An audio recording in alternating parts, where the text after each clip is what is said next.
I've always loved horror movies. Not just the jump scares or the blood, though, yes, give me the blood, but the release of it. The way horror gives us permission to scream, to run, to check behind our shower curtain to make sure there's not a monster in there. To feel everything all at once and still make it out alive. I grew up on slashers, against my free will. Halloween, Scream, Psycho, I Know What You Did Last Summer, Urban Legend. Final girls who screamed and fought their way to the end credits. There's something sacred in that kind of survival. So when I heard that a local horror film was made right here in Sumter, South Carolina, I knew I had to check it out. Mary's Lake is a supernatural slasher film written and directed by first-time filmmaker Mark A. Williams, with a cast and crew entirely made up of local volunteers. The story? Camp counselors, supernatural twists, and the eerie backwoods tension that only a horror lover like me could appreciate properly. The film was shot locally, right here in our own woods and neighborhoods, with nothing but passion, talents, and love for horror to fuel it. And let me tell you this cast and crew, they're the real deal. All heart, all hustle, and fully committed to making something scary as hell. Yesterday, I had the absolute honor of sitting down with some of the cast and crew of Mary's Lake. We talked about everything, what inspired the film, the grind of shooting locally, what scares them the most, and what this project means to them. So without further ado, let's jump into my conversation with the creatives behind Mary's Lake. Hi, guys. Hey. What's up? Hi. Can we go around the table and you guys just introduce yourselves? All right, I'll start. My name's Mark Williams. I'm the director and writer for Mary's Lake. I'm Shannon Lukasha. I play Kelly in the film. I'm Carlos Waters. I also play a counselor in the film. I'm Keenan Michaels. I played the killer in the film, David. Great. Thanks, guys. Can you give me an elevator pitch for Mary's Lake? Sure. So a group of camp counselors look forward to a summer of fun and friendship. However, their excitement turns into horror when a dangerous escapee from a nearby mental institution starts hunting them down one by one. As the counselors fight for their lives at Camp Palmetto, they discover that their attacker is not just a man. He also carries a dark supernatural force. The situation grows tense as they deal with both the physical threat from the escapee and strange, eerie forces that seem to control the frightening events around them. They quickly realize that coming to Mary's Lake was a big mistake. Sounds like a pretty good movie. I'm gonna mark that one for him to answer. That's awesome. Was there anything that inspired the film? Like any creepy person? Any? So there is something that inspired the film. So for first, after I retired from the military, didn't know that that's what I wanted to pursue. But I've always wanted to make horror films. It was something I wanted to do when I was a kid. But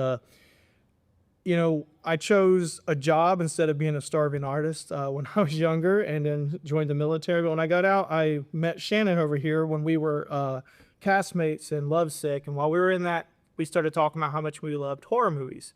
And we started talking about other stuff, and I told her how I wanted to be a horror movie maker, a filmmaker. She basically told me the best time to do it is now. So after she told me that, I went home and I just started watching some YouTube videos, and I came across Quentin Tarantino, and he had this nice little video where he talked about, he's like, if you really love cinema, love it with all your heart. And it's like, you don't need film school. You don't need any of that. You will make a good film. So I was like, you know what? I really love cinema. So I started writing down basically the horror movie that I wanted to create. And I came up with a couple ideas, but I knew I really wanted to make a camp slasher because camp slashers have always had a special place in my heart.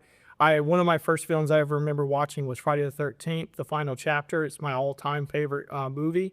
And so I started writing it, and as I was writing it, I didn't want to just have the basic slasher film. I thought that had been done over and over and over again. I wanted a new twist. So I started looking at a lot of South Carolina lore. And when I was looking at that South Carolina lore, I came across a story called The Witch Trials of South Carolina. And I came across a story about a lady named Mary Engelman who was accused of witchcraft. She was accused of taking children and turning them into animals and then selling them back to the people in the town for meat because there was a famine or something going on. So they tried her as a witch, they burned her feet off, and they made her leave town. So when I heard that story, it became the muse of how I turned this basic slasher into more of a supernatural slasher, and that really just inspired the story. And that is also how I came to call it Mary's Lake. That's awesome. I love the lore like behind that. That's so cool. Yeah, that's awesome. So slasher, but also It is a traditional slasher movie with a twist of supernatural into it. So it starts off as a slasher movie, but then there's something going on, and it kind of shows the audience at the beginning that there is something, and it's not just a guy with an axe running around. But then you kind of break away from that supernatural part for a good portion of the movie, and it's just Keenan over here just slicing and dicing counselors left and right until eventually something happens, and we go back and we get real heavy into the supernatural aspect toward the end of the movie. nice. Okay. Who are your main characters? So 3 of my main characters are right here, so I'll let Keenan tell a little bit about his character. Well, I'm David, and what I really liked about this is obviously usually the killers are like gigantic people, and I'm not that gigantic, and I like how he went against the stereotype of the killer.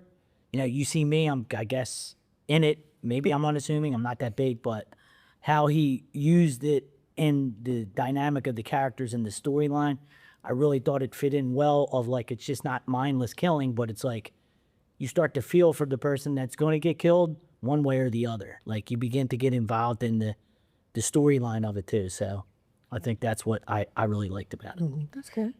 Keenan, he plays our killer, David. David is he's got a little background story. You get a lot of it, of course, at the campfire. And I'll let Shannon here tell us a little bit about Kelly. Kelly is supposed to be like the atypical goth girl character. So wasn't really a far cry from me, I guess. So I just kind of acted like myself, but 15 years ago. And Kelly is, God, I don't know how much I'm allowed to give. Yeah, so so part of the twist, Kelly has something to do with the twist, and that really comes down to there's a possible relation between Kelly and David. You find that right at the beginning of the movie, so we can basically the hook is that Keenan is coming after her to kill Kelly, and because Kelly likes to hang out at the camp, you know, Keenan comes to the camp to kill her and all her friends. Sorry about it. But after that, we've got Carlos here. Carlos plays Chris in the script. So you can tell us a little bit about your character. Yeah, my character is Chris. Chris was just kind of like a fun character to play. He's also a camp counselor, and he's best friends with this guy named Sam. And I am trying to just make some money on the side. I don't want to work, so I'm in college. And I'm like, okay, the summer camp that my dad used to take me to, I love it so much. I go and, you know, I'm doing my counselor thing, and then, you know, the movie really starts to get into its thing. But I really enjoyed Chris as a character because Chris was interesting because he had a kind of I wouldn't say a beef, but he had a separate story from what's going on with his dad, who is a detective in the movie, and I really like that as opposing to what's going on with the, you know, killer and the slasher, but it creates a different perspective and a different I don't know what the word I'm looking for is, but it's Journey? It's sure. I mean, in a way, and you know, I was also happy when I got the script. You know, I was like, please don't be the first person to die. And it wasn't, which I was happy about. But yes. That's pretty much my character. It's just a fun guy who likes to sing in the mirror. So basically, in the movie, we have a total of about 25 different characters or people in the movie. 15 are kind of the headlining actors, but we have 4 main characters. 3 of them are here, and then we have Kelvin, who plays Chris's dad, Detective Campbell, who is a detective in it. And Detective Campbell is just a way of holding the story together and showing people the direction of the story of what's going on outside of the camp instead of what's in the camp, and lets people understand why David is going to kill. And then he shows up, and it's kind of a final moment between Campbell trying to save his son from David, and then the detective and David to face off toward the end. So, without giving anything away, I would love to know what scene each of you are excited for the audience to see. I'll start with this. So my favorite scene is the very ending of the movie. And the way that I wrote this movie is I actually wrote the ending first, and then I wrote it in reverse from the ending because I wanted this ending, and I wanted to make sure that everything made sense getting to the end. I can't tell anybody what that is because it is a twist, and it was heavily inspired by Sleepaway Camp, because that's one of my other all-time favorite movies, and I remember how that movie just really turned everything on its head at the end. So it's my favorite scene because it has a twist, and I'm excited for people to see it so that I can see if they're excited as I think they would be when they see it. Because I think about 50% of the audience is going to say, I saw that coming, but 50% of the audience is going to be like, where did that come from? So that's my favorite scene. Who's next? It's also my favorite scene, but I also just really love a couple of the death scenes. They're just so campy and so fun, and yeah, I'm excited about those. It's also my favorite scene. Well, in a way, but I kind of piggybacking off of what Shannon said. Each death scene is so unique in its own way, Right. And I think that is something that a slasher needs. And some of them make you laugh, some of them are like the ooh, right? And so one death scene in particular has to deal with kind of the entrance when the supernatural starts coming in, and the killer's getting wailed on, and then I think that's my favorite part, because that's when we get to see, oh, the killer's getting his.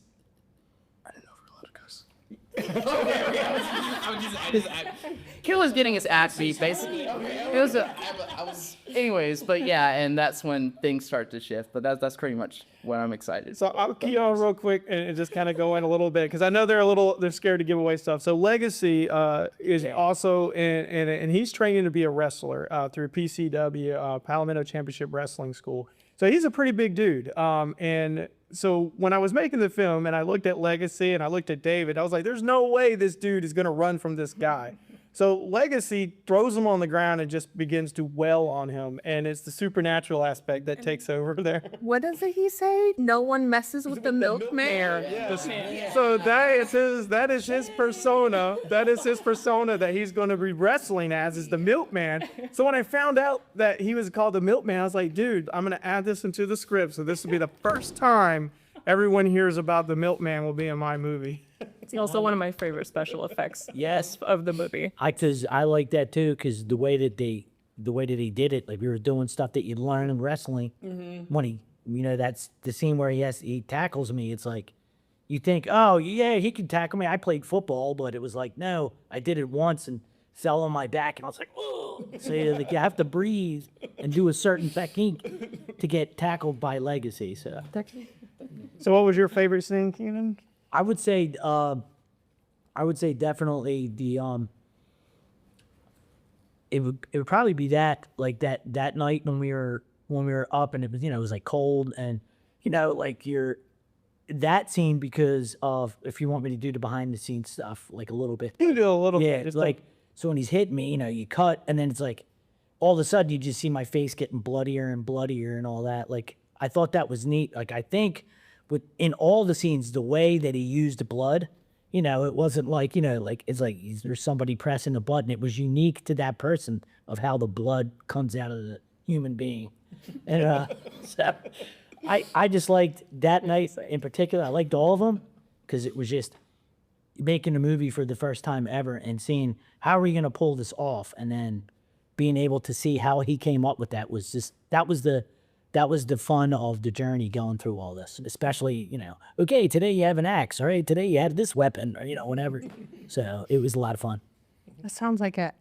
What were some of your biggest challenges that you guys had filming locally? I will tell you mine, and then I'll go through it. It was quite literally because we're not of course I didn't have a lot of money. I couldn't ask the city or pay the city to shut down Main Street. We had a very critical shot that we had to do on Main Street downtown, and so I did a reconnaissance, found out that in Sunday morning there's not a lot of people there. So we went down there and started filming, but it felt like every 5 seconds an ambulance was turning on and running down. Close to the hospital. And we were trying to get those shots done as quickly as we could, and we went over time, and then all the people started showing up. And then you have people wanting to walk into the shot, an old lady asking us what we were doing while we were filming. So that was probably the hardest and most difficult day of shooting for me, was getting the downtown shots in Sumter because of all the things I could not control bleeding into the shots. What do you guys have? Okay. Of course, for me, it was the late day. Oh, great though. I mean, my shoulders look fantastic in the trailer, but of course, there's a day where some of the counselors go swimming and we're supposed to be training and stuff. And the day we shot it, it was beautiful. The sun was out. The sun was beaming down. It was hot. As soon as you step into the water, it was a complete change. Oh my God. And everybody has those moments where they're like, when this happens, I'm going to bear it. And it's going to be fantastic. And I'm not even, oh my God, I wanted to get out of the lake so bad. But it was still fun. And of course, the longer I stayed in the water, the more I hated it, but the more I got used to it at the same time. So that was definitely Laughing you from the bank wasn't Yeah. anything either. sitting and sunbathing like, oh, you're okay, sweetie, it's fine. But yeah, no, it's that was my hardest day. Yeah, the water was cold that day. And I was the mean director, like, get in the water. Yeah. What do you two have? You want to go? I'm gonna pass on this. Shannon, pass. But to you, I would say, I think the one scene that was challenging was trying to get, there was one shot that we had, and he said, you have to do it this way. And it was trying to get that muscle memory to do it, because how you would shoot it and do it, you're it's like, well, this is the way I would naturally do it. But for the way that we had to shoot it to make it look that way, it was that was challenging to make sure, and not just look like I'm I'm thinking this, have to do this, to be natural in the sense that something just happened to me physically, I have to react, but also do something unnatural and making sure that it was what Mark wanted. I mean, it was fun to be on the set and to do all that stuff, but in the back of your mind as an actor, you just don't want to be your typical killer, just walking around must kill like a robot. You just want to add something to it to where something's going on with this guy, and all the other stuff's that. I don't know. I'm kind of rambling. So what I'll explain a little bit more. What Kenny's saying is, if you've ever done theater, and it's the same thing as with the movies, is you have to do some movements over exaggerated and not like you would naturally do it, because the camera has to be able to see it, and the camera has to be able to see what you're doing. And in that case, Keenan was pulling a stake that got driven into his chest out. I didn't want to say it. Yeah. And he had to pull it, and the way he was pulling, he was like, but that's not how I would do it in real life. I said, well, the camera is not going to see it unless you do it this way. Right. And then when they did see that scene, when I showed it to him afterwards, it looks wonderful. Even though to him, it felt super awkward the way he was doing it, but it looks great. Right. Yeah. I felt like a T-Rex. Did you guys have any weird experiences? Any spooky kind of things that may have happened while you were So filming? I didn't have any experiences while we were filming on set, but one of the things that actually happened here at the museum is that there's a story that the Williams-Brice house, which right there, is actually haunted. Yeah. And one night when I was coming out of work trying to get to filming, I had locked everything up, had set the alarms, and I was walking out, and I saw a lady in that window out there looking down at me. So I had to go and turn the alarm off, cleared the whole place, came back downstairs, turned the alarm on, and started walking away, and the alarm went off. So I had to turn back and check it again. And at that point, I was like, okay, something's not right. There was nobody in the house, but I told one of the other ladies that here, she told me this whole story about this lady and her 2 kids that supposedly haunt Williams-Brice house. So maybe some night y'all can go meet this lady. I'm okay with the adults, but they introduce children to them. I'm done. There's supposed to be 2 children because the place I saw them, and when I told them, they told me that was the playroom for the kids. Say, okay, dolls and kids. It's a hard no. No. We want spooky kids. We do have some dolls upstairs with the heat and hair. They were like death dolls that people donated, but I think if I had one, I don't know if we told you that, but I think it was the same when we were doing the hiker scene. Mm-hmm. So where we filmed it, there's a path, and Mark got up there ahead of time, but it was like, we're doing a horror movie. So you're thinking, okay, we're just walking on a path. But then we got lost, like we didn't know what path it was. And we were like yelling for him, like, Mark, like, where are you? So in the back of our heads, I'm like, it's just, got a little bit scared, Here I am walking up and here I am saving the killer. So, yeah, it was like me, Bobby. I think who else was like, well, where's the path? We couldn't find it. So I thought that was pretty funny. During the horror movie, we're all like, whoa, this is like, can't find the path to the set. So. You're already in that mindset. Yeah, you know what I mean? Is you're like, I don't need this right now. Because I'll have to admit, I was scared of Michael Myers at like 9 years old when I was a kid. So. Oh, for sure. Hopefully someday people are going to be scared of David Eagle. Yeah, I'll be like, hey, how are you? I'm here for your bar mitzvah. Wasn't that the dream? Real? Like, hey, there he is, David in Comic-Con. I'm like 8, he's still holding an axe. I should tell this story, but this is a personal story with Michael Myers. So I was scared, and I bought a Michael Myers mask because I would go from my parents' house across a dark park to their house, and I'd wear the mask so nobody would mess with me, right? So years later, right, my stepmother, so someone was talking to her, and they go, do you remember that guy that used to walk across the park with the mask? So I'm like scared of Mike Fowler, but I'm like, yeah, there was some weird guy walking across there. I mean, I think it's like funny what horror can do to your mind. yeah, for sure. Yeah.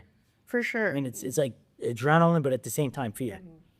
I love it. I love Yeah. being Oh, yeah, terrified. It's such an exciting feeling. On that story.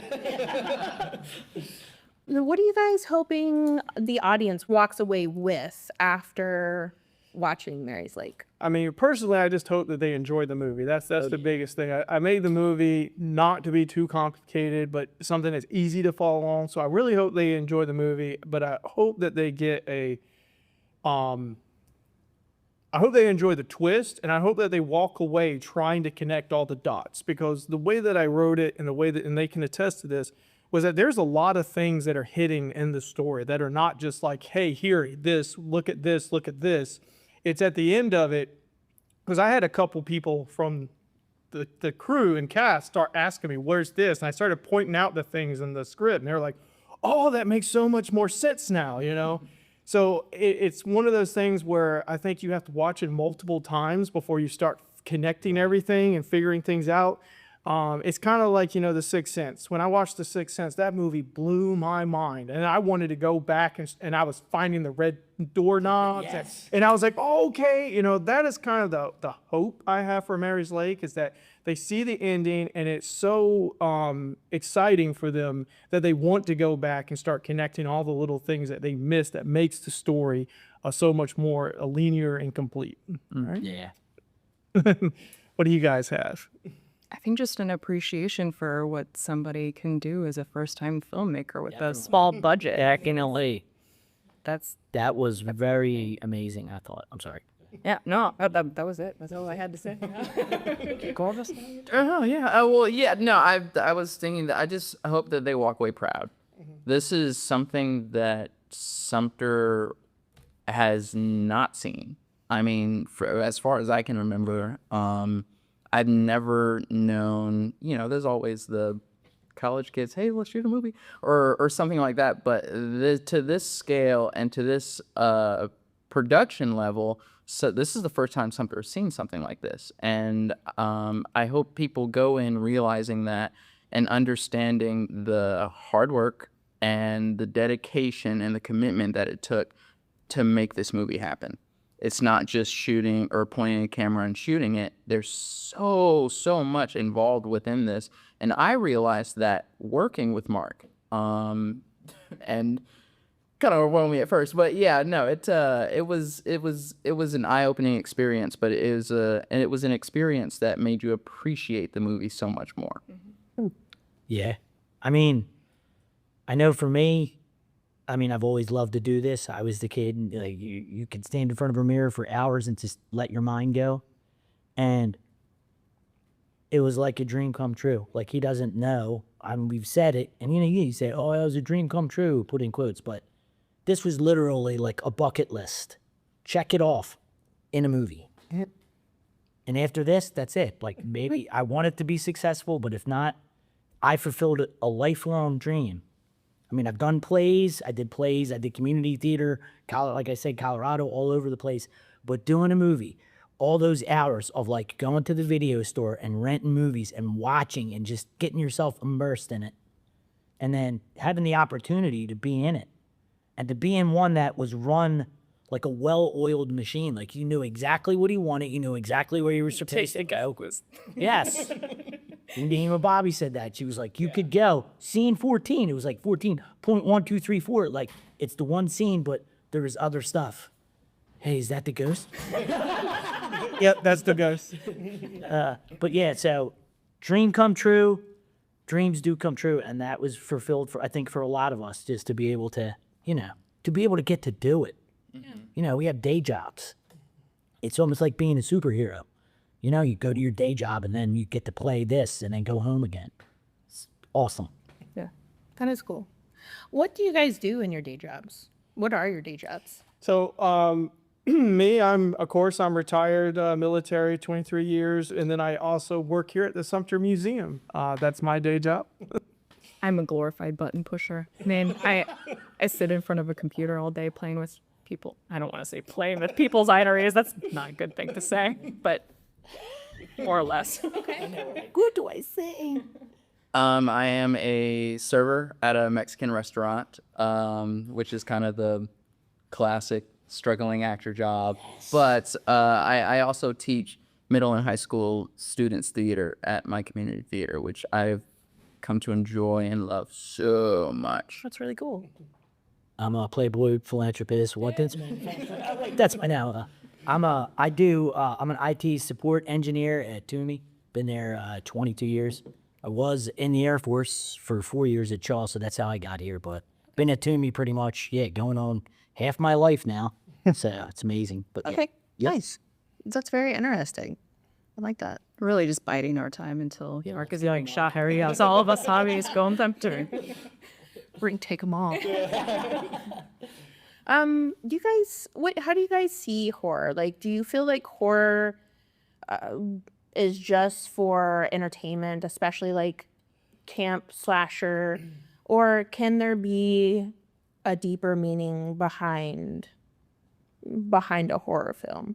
So for me, of course, horror is entertaining. I've always loved it, but horror has been such a huge part of my life. It's kind of like the same way I view music. When I'm angry, sad, or whatever, I listen to music and it helps me get through it. It's the same thing with horror movies. It provides an escape or release from reality, and it soothes me. So it's like if I'm not watching horror movies, I kind of get jittery after a while. So for me, it's really kind of intoxicating to be able to sit down and watch a good horror movie. The emotional roller coaster a good horror movie can throw you through, at the end of it, it just feels like, the same way that if you worked out or, ran for like 5 miles or something like that, sometimes it sucks when you're doing it, but when you get done, you just feel better. And horror movies do the same for me. When I watch a good horror movie, And when I say a good horror movie, it doesn't mean it has to be a high quality horror movie. Some of the B-rated, most low budget movies I've ever seen, I've enjoyed more than high, budget movies. But when I get done watching them, I just feel better as a person, And it's also something I love to do at night before I go to bed. It just lets me sleep better. I know that's a little weird for some people, but that's all right. What do you guys got? I think horror is probably the best genre now to like crank out messages because in my opinion, like in the last decade, that's the only genre that's had really any kind of film that has really stuck with me. I can't come up with like any kind of comedy or romantic film or anything that's really stuck with me. And like think about like a lot of the movies that I like, a lot of the A24 horror movies are like those movies, like always afterwards I'm like sitting thinking about it. Yeah, I think horror is the best genre for that. Horror for me, for the main part, I do watch horror movies for entertainment purposes.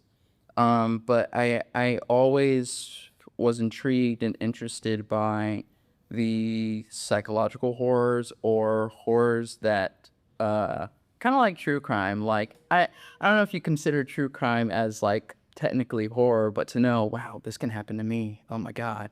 That's it's different. But I always have to watch like a cartoon or a comedy after I watch a horror movie. That's just always been my routine. I would also like to say I don't know if this is a horror movie, but my favorite one of all time is Arachnophobia. I don't know if anybody's seen that. If you're afraid of spiders, absolutely. Yeah, I love that movie so much. But yeah, it's for me, it's really the grab the popcorn, grab the candy, and a nice blanket, and yeah, we'll have some fun. I'd have to say definitely, because I think even Mary's Lake, it shows you, there's even a father-son relationship in there, and it's like about, you see people and how they behave, and then for me, this is the first horror movie I see where you could get invested in the actors or the people, like the counselors, because they're all people that you might not, the two guys that are in it, Legacy and Jake. It's good to call him Jared because guess what? But yeah, definitely. I think it does because I mean, movies are for that reason.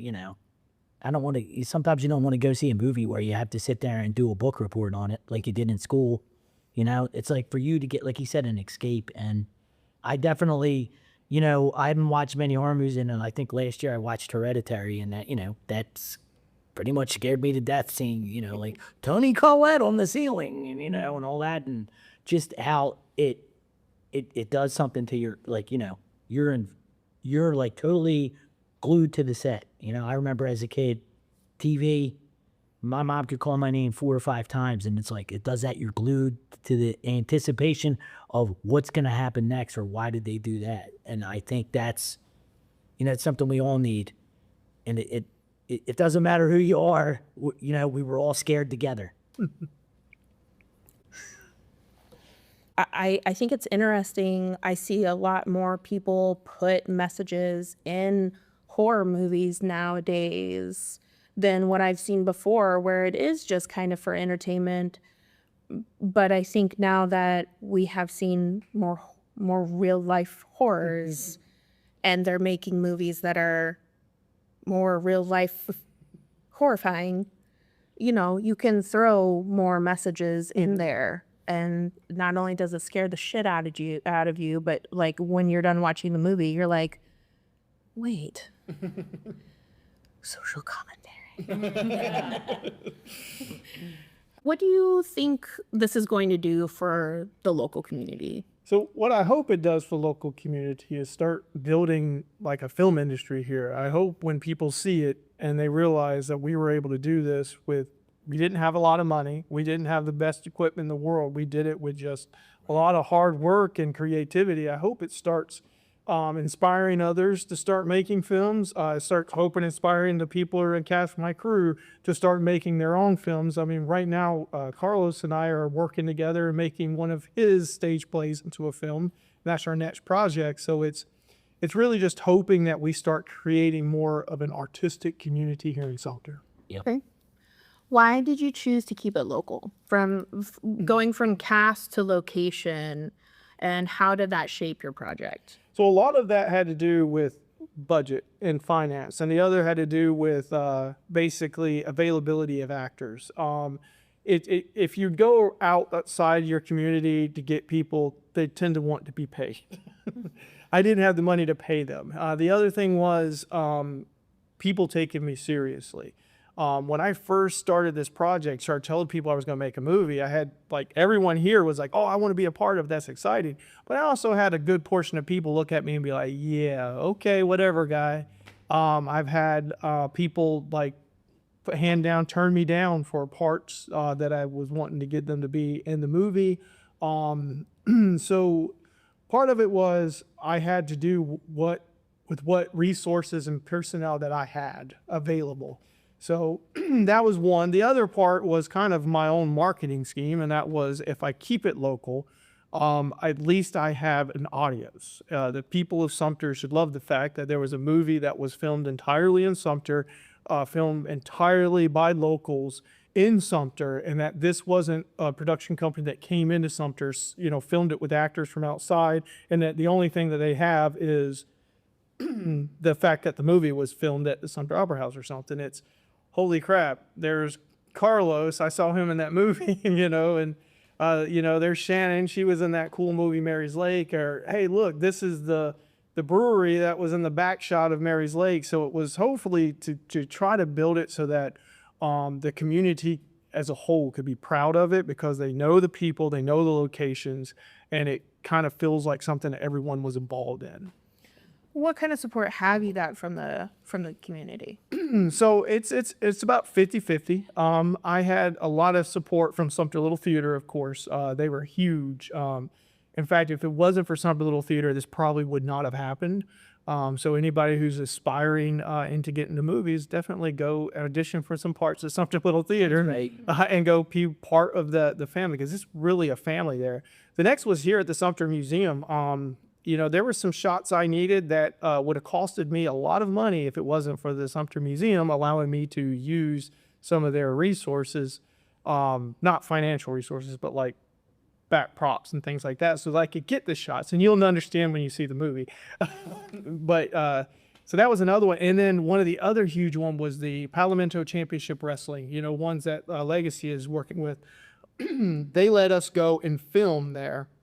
And not only did they let us go and film there, a bunch of the wrestlers, some of my favorite professional wrestlers, did short cameos in the film, and that was huge for me. Is there anything that you guys can think of that I might have missed? I think you really hit the nail on the head with SLT. Mm-hmm. Like, just even for me, not having been in plays for going on 20 years, and I raised my kids, and then you're like, what now? And I had put that was like dormant. And then I just walked into SLT and I auditioned and then got a part, and I started getting other parts, and then it was like you woke something up in yourself, that creative part of yourself. Yeah. I'm not just slinging hardware to me. It's like there's a part of me that wants to get into a part, wants to break down a character, wants to, be in front of those lights, because we wouldn't do it if you didn't want to do that, Yeah. and that desire. And I think SLT did that. And then just seeing how you go to a location, like for instance, they made a couple of scenes at my house, but to see like my house transformed, and you see it's like, that's my house, but it don't look like my house, and that was amazing. That was amazing. Like just being able to see it all be created and to just keep you going, because it keeps me going. Like, I don't know at night, sometimes I'm sitting there, I like watching TV, I like baseball, but there's nothing like being in the player, doing this part of it, and being creative with other people. And that support, I think, is all around this table. Yeah, so Sumter Little Theater is like a second family if you get involved. They all like there all the time. And then one last thing I would like, because I forgot, Poinsett State Park. Yes. A lot of the movie was filmed at Poinsett State Park. All the rangers, especially Mark Owens that worked there, were phenomenal in helping us out. They even helped us remove some cacklers from time to time, because we paid for the permit to be able to film there. So definitely kudos to Poinsett State Park. They were phenomenal. Do you guys have any hopes of any more support? Like, what would you like to see? How would you like for Sumter to support you? I mean, in the future, definitely as we go forward, because this isn't a one shot and I'm done. Like kind of like Ken said, it's awoken something into me. Because if you've never been on a film set, that is kind of like the best place to be. It's just so much fun being on a set. You're working, but you're also having fun with your friends, and so definitely would hope that going forward, people are more receptive to allowing us to shoot on location, maybe giving some contributions to help get the film going, helping with finance also. I mean, going forward, I would love to be able to put certain products that are very Sumter unique within the movies. And, and I'm not looking for big financial help, but just a little bit extra so that we can get the movies off the ground with more than just what I make. Because my wife, my financial advisor, probably won't let me spend as much money on the next film as I did on Mary's Lake, even if it's got the success. But just beyond that, it's just basically literally to take the art scene more serious and help support the movies, even by just letting us shoot on locations would be great. Yeah. Okay.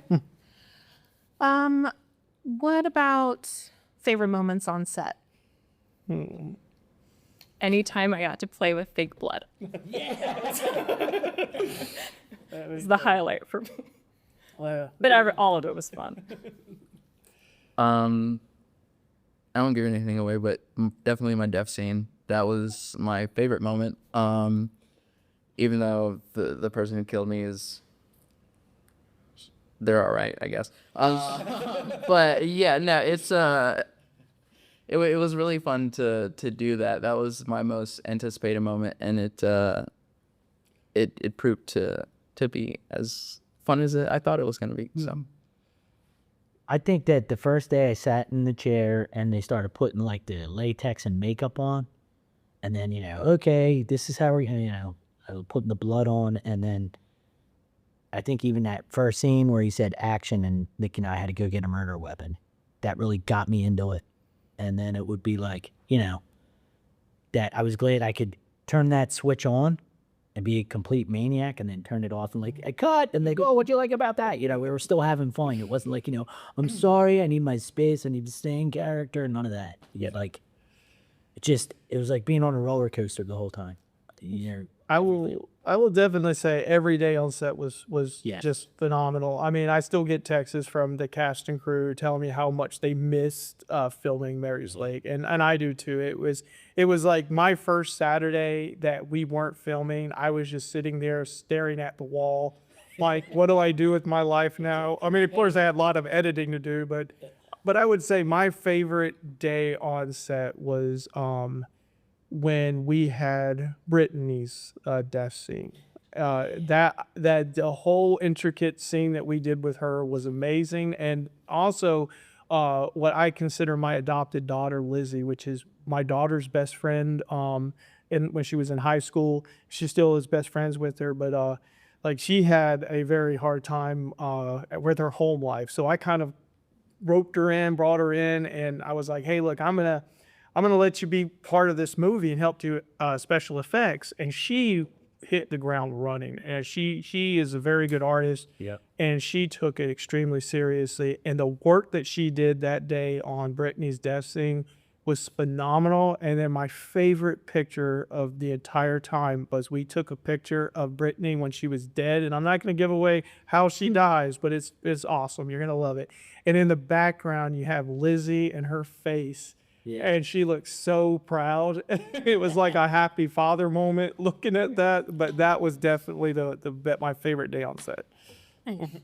I know you've already called out some people, but do you have any other collaborators you want to shout out? Any local artists or actors or businesses in the film? Well, I'll call a couple people. So Kevin Jarvis, he did the music for the film. He's a local musician. He's in a band called the Green Swamp Collective. He did some phenomenal music for it. And he's even got a song the Green Swamp Collective did, Carolina's Sun, which is at the very beginning, toward the beginning of the film. It's like this nice little collage of moments from South Carolina with the song going. My wife actually got a little teary-eyed because to her, it just looked so good. And I'm so proud of that part. So I'm excited for them to see that. So Kevin Jarvis, phenomenal at music. Definitely, if anybody sees the Green Swamp Collective or Kevin Jarvis playing anywhere, go see it, go listen to them. The next is, I already talked about PCW. I really want to give a shout out to the wrestlers that came up. James Johnson, he's my favorite professional wrestler in this area. When he told me he'd be in the film, I was ecstatic. So I went down there and had a day filming with him. And he has probably the biggest cameo out of everybody else. But Drew Hood, he's probably my second favorite. He was in it also. Amelia Johnson, she was in it. We also had Kay Holiday in it, Marcos Minos. And then just all the wrestlers. I can sit here and name them all day, but they were phenomenal. I loved meeting them. I loved having them in the film, and I loved going down there and filming with them. And am I forgetting anybody? I think too, like everybody that pitched in when they weren't there doing the boom likes and all that, and then Bobby and Halsey too. Oh yeah, so I'll give Halsey Harris a shout out, a big one. Her Bobby, both. Halsey unfortunately had to move, and she's left us. Hopefully she comes back, but she can't hit the ground running, and she was at set every single day. Now she plays Heather in the movie, but when she wasn't on set, she was always helping us do something, and she actually designed the makeup for Mary when she comes crawling out of the lake, and then you also see her a couple more times in the movie. But she designed the makeup for that, and it's absolutely phenomenal. I kind of gave her the concept of what I wanted, and she went away and she came back with it, and it looked awesome. It was better than I described it to her. So Halsey, phenomenal artist. Hopefully she comes back to us. She will. She will. Manifesting it. That's her to manifest it. And then there's Bobby. She plays the nurse at the very beginning of the movie. She's the one that you see Keenan swinging an axe at in the trailer. She's actually been on a couple sets. The Righteous Gemstones is one of them. So she basically helped me a lot with a lot of things that I didn't know how to do. She really just jumped in and started doing them for me, because I was doing everything for a short moment there. And the next thing I know, like everyone at this table, everyone in the cast and crew just started taking on the load and pulling it away from me so I could focus on directing. Because we didn't have a crew the way that most people have a crew. Like it would be like, Who wants to get boom mic? Shannon's in the scene, and then when Shannon's out of the scene, she's holding the boom mic for us, So it was like if you weren't on the scene, you were typically helping with lights, the sound, or something, costume, makeup, and everyone came together to make this movie. So a definite big shout out to them. And then the last one, I'll hit Poinsett State Park again. Without them, this movie would not have happened. Especially letting us shoot at the cabins out there. That was awesome. Was there a particular film or director that influenced your style with this project? So I wouldn't say a particular one that influenced my style, but the ones that really influenced me as a person, and number one is Quentin Tarantino. And that is seriously by the way that he said, just get out there and do it. Like, you don't need all this fancy stuff.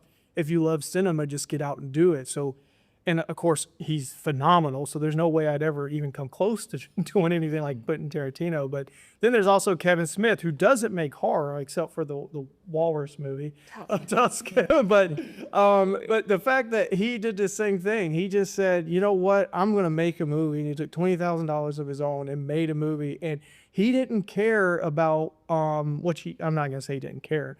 But, he didn't sit there and try to perfect everything. He just made a really good story. And that's what we were trying to do with Mary's Lake. Just make a really good story. There are flaws in this movie. There are plenty of flaws. I sit there and I pick them out. My wife's like hitting me for being a perfectionist. But the thing is the story was intact. So that if I said I emulated anybody, it was Kevin Smith. And it was just get out there. And he said this on many of his interviews. he didn't try to be a perfectionist. He just tried to make sure the story was good, and he made sure everyone had fun on set so that whenever he made another movie, people would rush to come back. And just like you, if you go and watch any of his movies, he has so many of his friends come back to play it. And that's because people loved being on set with them. So I think I would say I probably came close to emulating him in that, even though I was making a horror movie.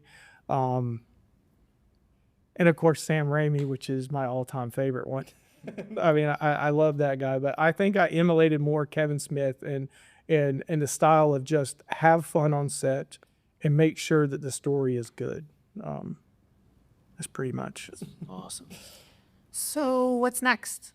So what's next is we are going to do a movie that Carlos wrote over here. So we're going to be starting, finishing up the screenplay next month, and then we'll probably start casting in about June.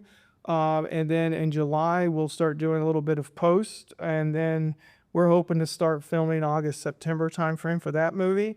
And then at the same time we're doing that, I'm currently also writing Mary's Lake 2 because I made the movie to have sequels. We're already lined up for 2 sequels for Mary's Lake. So I'm really hoping to get those that ball rolling for those next. Cool. Any advice that you guys would give your local community as far as writer, director, actors, spooky serial killers? Just I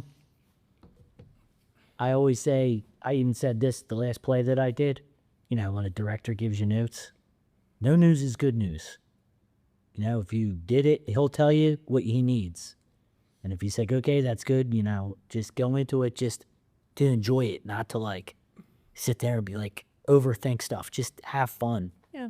And when you do, and you just listen to what he has to say and the vision, and everybody's in on it, it goes so much more smoothly. You know, check your ego at the door and just have fun. That's what I think. I would say when you're jumping into a project, do the research and do as much preparation as possible. I produce plays in different places out of town and in Sumter. And when I first started, I was like, all right, I got a play. I'm going to rent a theater. We'll put that together. And it's going to be the most fantastic time. But and through the entire process, I cannot say how stressed I was in certain moments because I did not prepare for it. And I did not do the research. And Mark is a fantastic example of doing the research and making it as organized as possible. So yeah, that would be my advice. If you're gonna do something, do it right. Just support the arts and find other creatives if that's what you want to do, because I mean, aside from just like a bar band, I hadn't done any kind of like creative stuff since high school. And frankly, I didn't think I was going to find a community like this in Sumter, South Carolina when I moved here. But I've met some of the most like creative, passionate people in the time that I've been here, and just amazing humans in general that I just love and adore. So Thank you. Yeah. Pass me the fishies, Carl. So my advice for anybody who wants to be a director and to make a movie is number one, just to get out and do it. All right. Don't sit around and try to wait for the perfect conditions to come about. One of the biggest things that we say as engineers, of course, I was a combat engineer in the Army, but is don't let perfection get in the way of progress. Right.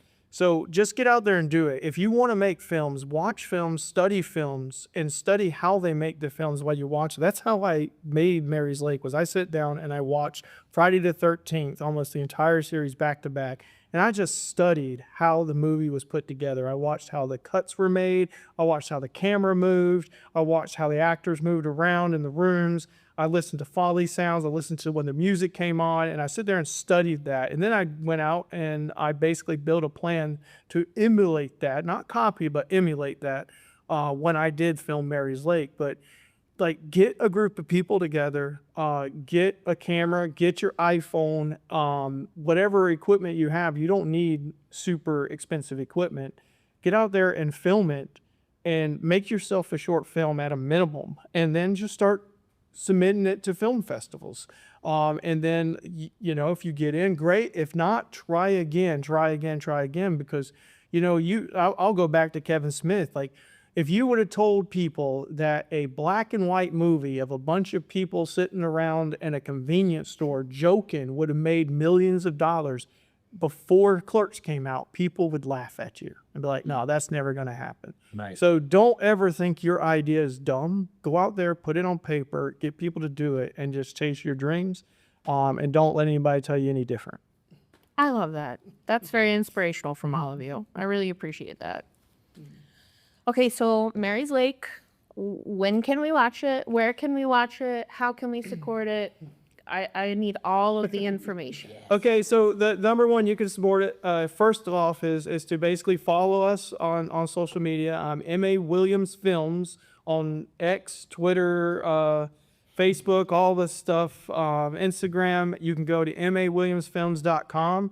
And on my website, we will put information for the film coming up. But what I will tell you right now that I know is that on May 9th at 10 a.m., the world premiere at the Nickelodeon in Columbia, and it's part of the Crimson Screen Film Festival. So go to Crimson Screen Film Fest, buy tickets, go see it. That's your first time to see it, is at the world premiere. And if you didn't know, the Crimson Screen is one of the top 100 film festivals. It's highly rated. It's IMDb certified. So everybody at this table is an IMDb actor now. I'm an IMDb director. But after that, the following week, we just got picked up for the Moonless International Film Festival. I don't know the exact date and time, but that will be on our social medias, and it'll also be on the website as soon as it comes out. So everyone in Sumter, if you can't drive to Columbia, you'll be able to see it at Sumter Opera House. And then in June and July, I'm sitting and I'm waiting to get accepted at a couple of film festivals that are online. So if you can't see it at Columbia, you can't see it at the Opera House, it will be on an online festival that anybody can log on and watch the festival during those 2 months that it'll be available. And then shortly after that, we're going to go back to physical locations leading up to Halloween. And hopefully we're in a couple there. And really what will happen is, the reason why you put films in a film festival is so that people like me, who are independent and don't have the money to distribute it, can meet with distribution people and hopefully come up with a deal to distribute it. Or if not, we'll end up distribution on our own, probably after October of this year. But the best way to find out what's happening is to, go and follow us on social media. I'll put it all out. And also keep looking at the website, as we'll keep putting when the film's coming out, when it's available. If you can't make any of that, you'll be able to see it online in June and July timeframe.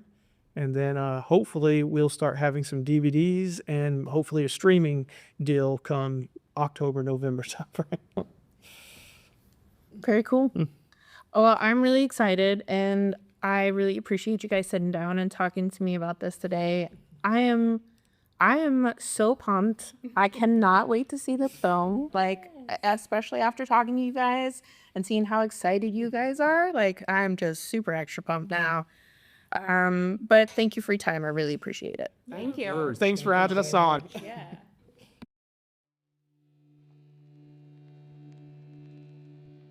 Wasn't that amazing? If you want to support Mary's Lake, here's how you can help.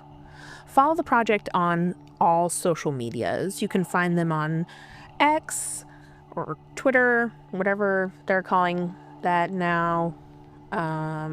Instagram, Facebook at M.A. Williams Films, and at mawilliamsfilms.com. Share the trailer, which you can find at the website, mawilliamsfilms.com. Tell your horror-loving friends that something killer is brewing in South Carolina. And most importantly, support them at the festivals. Mary's Lake is being submitted to the Crimson Screen Horror Film Festival, May 9th through 11th in Columbia, and the Moonless International Film Festival, May 16th through 18th in Sumter. These will be their first audience screenings, and look, this film deserves to be seen. To Mark, the cast, the crew, you are horror heroes. You're creating community, terror, and art, and I couldn't be more proud to feature your work here. I'm Jess Faulkner, and this is Just Jess. Stay creepy, stay kind, and support local horror. Or else.